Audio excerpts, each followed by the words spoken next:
two retirees each have $1.5 million. One sleeps fine, the other constantly refreshes their portfolio at 2 a.m. The difference isn't their balance, of course, it's a simple ratio. When your reliable income covers your core expenses by about 1.1x or more, you stop stressing about the market. In 60 seconds, I'm going to show you how to calculate yours and 3 fast ways to raise it. Once retirees see this, they stop worrying about money.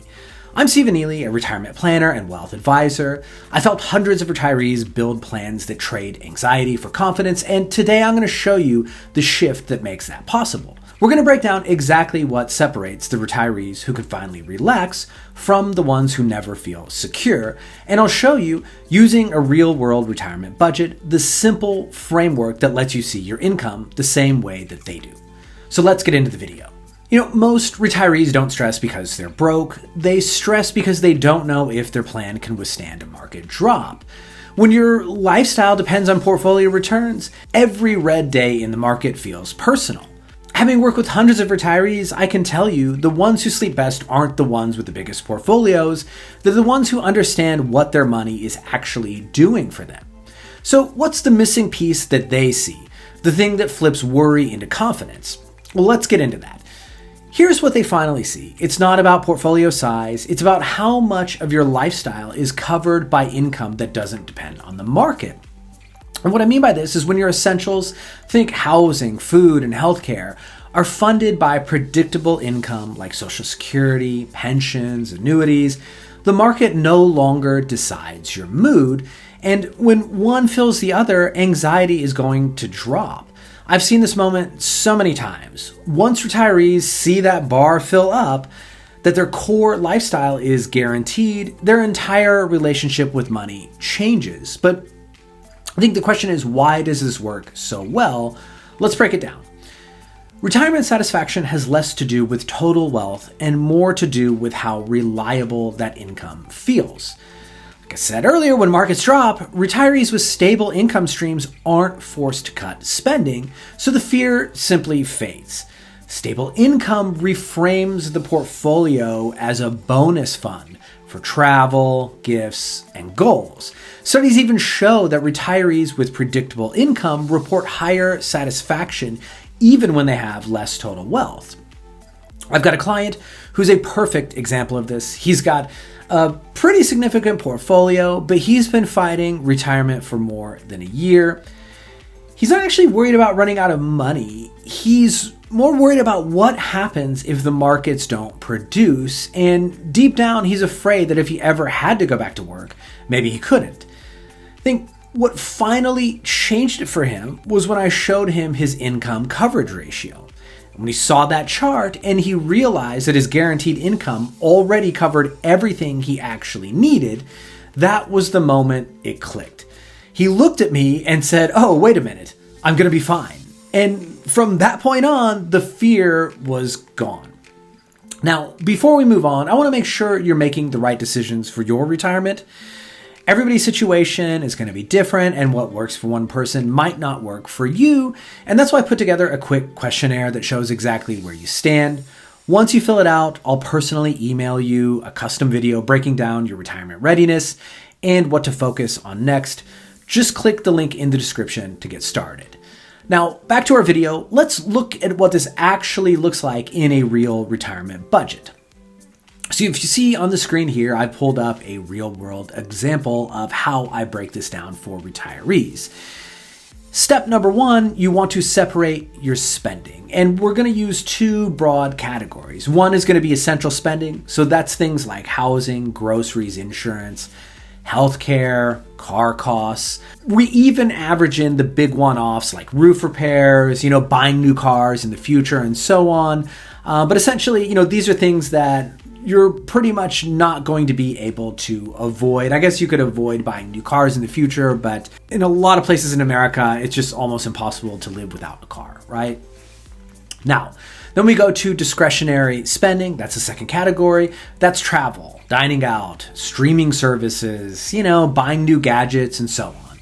These are things that you can pause if you need to, or just, not spend on at all. Once we calculate those two categories, and we're going to move to step number 2, and that's calculate your guaranteed income. So here we total your guaranteed income, and that's going to be Social Security, pensions, and annuities. I actually don't consider rental income to be guaranteed. Anybody who's had experience with rentals knows that you could lose a tenant and so on, or lots of things can happen with housing. So I consider that more along the lines of portfolio income, and we'll talk about that next. So here, only things guaranteed. Step number 3, we're going to calculate the coverage ratio. So now here's what we want to do. We want to divide the guaranteed income by essential spending. If that number is over 1, your guaranteed income covers 100% of essentials or more, meaning that your lifestyle is secure regardless of market swings. Now, if you look on this workbook here I have for the example, we're on the surplus tab, we can see here that essential spending is about $5,300 a month, or about $64,000 a year. Now, they do have what I think is a nice discretionary spending budget if you look down below that, and that's an additional $32,000 a year, including $12,000 annually for travel. But the key here is to remember that this is discretionary and it could be cut out if needed. If we look at the guaranteed income, they have about $68,000 in total annual Social Security benefits, meaning that the essential spending coverage ratio is 1.1, or in other words, they're 10% over. So even if the market went sideways, they would still have a cushion. Now, if we look at a second example, I'm going to move over to this deficit tab. Let's say that in this case, taxes are higher. Maybe they have more pre-tax money and they have bigger withdrawal needs, something that's, pretty common for a lot of households. Here, the ratio drops to 0.9. Now, that might sound scary until you realize that's just a $10,000 gap. So even with a modest, let's say $650,000 portfolio, that's just a 1.6% withdrawal rate. Totally sustainable, guys. So a ratio that is below 1 isn't a failure. It just means that your portfolio fills small gaps. And because discretionary spending is flexible, most retirees have far more room to adjust than they realize. Now, if you have no savings at all, I don't know what to tell you. Obviously, that would put you in a rough spot. And if that's the case, maybe don't retire if you have the option. But a lot of you do have retirement savings. And my point is that you don't need to be extremely wealthy. Now that you've seen how the numbers play out, let's talk about how to build your own version. So, here's how to run a quick check for yourself. Number 1, list your essential expenses. You saw in my example the kinds of expenses that we're talking about, things that, you're going to have to spend money on regardless. And I would also encourage you to build in some type of a buffer. I'm sure you're all experienced enough in life to know there's just always something that crops up. So that's things like having to repair a car and so on. You need to put a figure in there that averages that out over time. And that has to definitely be in the essential spending category, not discretionary.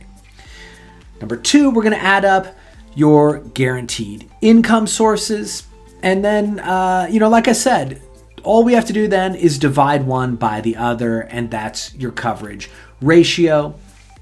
As I said earlier, if it's below 1, you don't have to panic necessarily. In my experience, if you're at 0.8 or higher, you're likely fine.